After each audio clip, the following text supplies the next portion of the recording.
10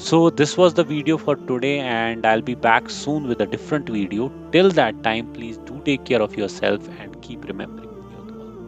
Allah Hafiz.